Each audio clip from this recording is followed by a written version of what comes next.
So what a week it's been for the Alabama Crimson Tide. One thing we need to understand about this time in college football, it's that recruiting is about to fly off the handle, and so too is the transfer portal. And no team may exemplify this better than the Alabama Crimson Tide this week.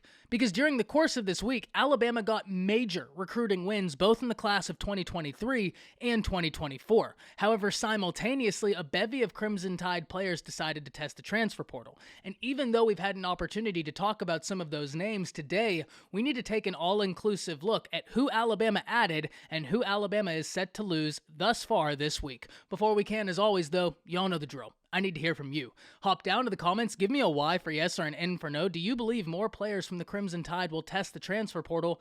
Let me know what you're thinking. If you're new to the channel, be sure to subscribe. Hit that bell notification as I do constant college football content. You don't want to miss any of it, and if you enjoyed the content, be sure to like and comment down below as those interactions are massive. But having said all that, let's jump right into this, and I'd like to start with the additions first, and specifically start in the class of 2023, where Alabama got a wide receiver commit that I have been really high on for quite some time, Jaren Hamiliton, the 4-star out the state of Florida. And Jaren Hamiliton comes in as a top 300 player regardless of position in high school football, specifically the number 258 player in the nation and the number 31 wide receiver.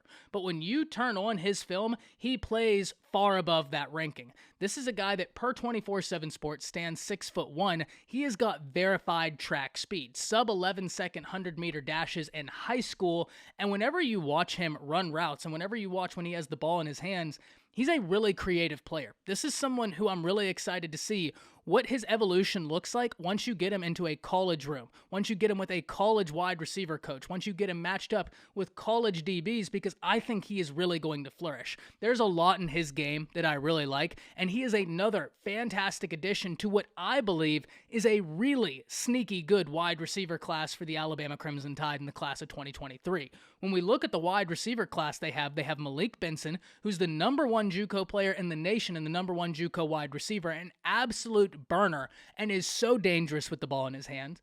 They have Jalen Hale, a top 50 player in all of high school football out the state of Texas, who I am really high on. Personally, I think Hale is a 5-star. He's a very, very gifted player, and I think Alabama fans are going to be very excited to see once he makes his addition to this room.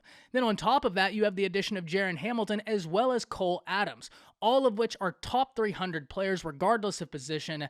I think this is a really sneaky good wide receiver class for the Crimson Tide, something they're going to need, and we'll expand upon that more when we get to the transfer portal section, because 2 wide receivers have tested the portal thus far for the Crimson Tide. But now, let's look to the class of 2024, because already Nick Saban and staff are putting in work in that class, having 5 additions already, and the newest came this week in Sterling Dixon, the edge out of Alabama, Mobile, Alabama to be specific. Dixon comes in as the number 211 player overall in high school football, the number 16 edge and the number 13 in the state of Alabama. And that 2024 class is one that already is looking very exciting. Dixon joins 5-star quarterback Julian Sand, Perry Thompson, Jalen Mwake, and Martavius Collins. I think this class right here is one that a lot of Alabama fans are really excited for, much as they were the class of 2023, because there's a good amount of talent in the state of Alabama that the Crimson Tide will look to add in that could be big difference makers in the future for Alabama. So recruiting-wise, the Crimson Tide had about as good of a week as you would like, and it's not over yet. They are still on the trail for some of the best players in all of high school football, such as Keon Keeley, Rusa, and James Smith, all of which are going to be getting extra attention from the Crimson Tide staff now that they're able to make that contact.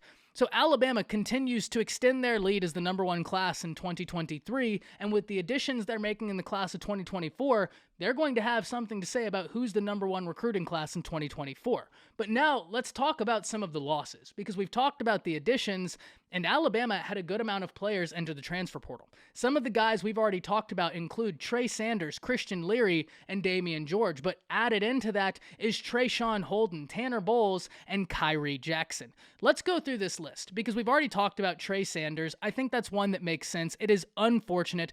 It's actually one that hurts a little bit, because Trey Sanders has such a compelling story of determination and of work. This is a guy that had everything almost taken away from him, and he's worked his way back through injury, through tragedy. It has not mattered. His determination is truly inspiring, and I'm going to be rooting for Trey Sanders wherever he may go. I just want to see him get an opportunity because he deserves that. We've also talked about Christian Leary. We talked about that the other day, and this is one that I don't find super surprising. Specifically, when we look at that slot wide receiver position for the Crimson Tide, it is absolutely loaded. In fact, if we look at the previous year recruiting class, Alabama got in a bunch of guys that's exactly where they're playing them, at that slot wide receiver position. On top of that, Leary was already battling a guy he came in with in JoJo Earl. Now, injury has affected JoJo Earl up to this point in his career, and it's been very unfortunate, but we need to understand one thing. When JoJo Earl is healthy, this is the guy Nick Saban has been lauding over. JoJo Earl has got a ton of ability. We just hope he can get healthy enough to showcase that to the nation because he could be a real difference maker. And on top of JoJo Earl, we can go back to the class that I just talked about, where Alabama signed a bunch of dudes that they're playing at that slot wide receiver position. Let's go through the names, shall we?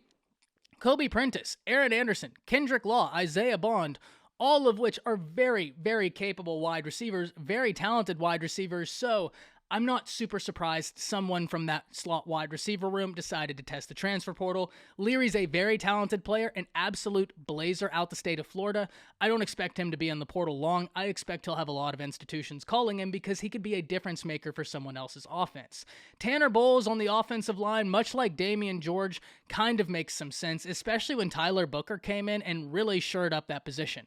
Now, there's going to be battles along this offensive line, but inevitably, I just think that the writing was kind of on the wall whenever Tyler Booker came in. We have to wonder what the status of Elijah Pritchett is going to look like in this offseason, because if he develops in the manner that many people think he could, well, that could be your guy starting at your right tackle opposite of J.C. Latham, though this is just my opinion, no knowledge there. Suffice to say, though, wasn't super surprised to see either of those guys along the offensive line transfer. Khyree Jackson entered the transfer portal and then withdrew his name, only to tweet out that he withdrew just so he could enter it again on December 5th. This, once again, isn't super surprising. I think a lot of people on social media thought this was a bigger transfer than I believe it is. And let's be very forthright here. We may not know exactly what Ricks is doing, but even in the event that Ricks would declare, once again, no knowledge that says he will, we're just going to pretend in this one scenario Ricks is going to declare, you still have Kool-Aid, who was fantastic this year. You still have Terrion Arnold, who is a young player, but I think has got a really high upside. He just needs the experience to go out there and really learn. I think once you give him more time to develop, he's going to be a really special player. You've got some guys at that cornerback position. Also, another name that we cannot forget is Earl Little Jr., who may be young, but I think he has got a really bright future. This is someone that's been impressive in the background, and when he gets his opportunity, I think is going to be a very fun player to watch. So he's a name that Alabama fans are going to have to familiarize themselves with. And then let's assume Ricks doesn't leave. Let's say he stays. Once again, no knowledge. We're just playing the what-if game. That cornerback position is spoken for, so I wasn't super surprised to see Khyree Jackson test the transfer portal. I saw a lot of people on social media kind of surprised by this. It kind of makes sense whenever you think about everything in totality. And the last name we need to talk about is wide receiver Traeshon Holden. And kind of like Christian Leary, I wasn't super surprised about this one. Now, once again on social media, I think this was one that people were more surprised about than others. But whenever we really look at it, it makes sense. Traeshon Holden's an outside wide receiver, and he's having to compete with Ja'Cory Brooks, who the Crimson Tide staff has consistently turned to. There's no guarantee that he's going to outright be able to beat him for that position, so it makes sense with limited eligibility left that you would look to try and find an institution where you could be the guy as opposed to a guy in a system of the guys. Now, whenever we talk about that outside wide receiver position, Ja'Cory Brooks is a name we have got to talk about. And if we look in this class, one, you have Jalen Hale, who's going to be a true freshman, and I think it'd be very tough for him to break into the lineup, though he certainly has the ability. And two, you have Malik Benson. And personally, I think you can play Malik Benson anywhere along that wide receiver front that you want him. He is going to be an utter mismatch. So whenever you really start diving into it, I'm not super surprised that Traeshon Holden has entered the transfer portal. Thus far, this kind of piggybacks off of something I talked about the other day when we talked about all the additions Texas had into the transfer portal, where 7 individuals from the Texas Longhorns have decided to test the transfer portal thus far. And I asked the question, do you think this is alarming, Or is this just the state of college football in 2022? My answer for Texas is the same it's going to be for Alabama. Guys, this isn't necessarily what I would consider to be alarming. It's alarming because of the year Alabama had and it wasn't up to standard, but this is the reality of college football in 2022, especially now that NIL is a thing. You have guys who've gotten limited experience who now can test the transfer portal to see what their NIL evaluation will be like. Could they get more money elsewhere, and could they get greater opportunities? This is just the state of college football we have right now, and it's going to be interesting to see how it all works itself out. But until then, I can't wait to hear from all of you. Let me know what you're thinking. Do you believe we will see more players from Alabama hit the transfer portal? Can't wait to hear from you. That's it. See ya.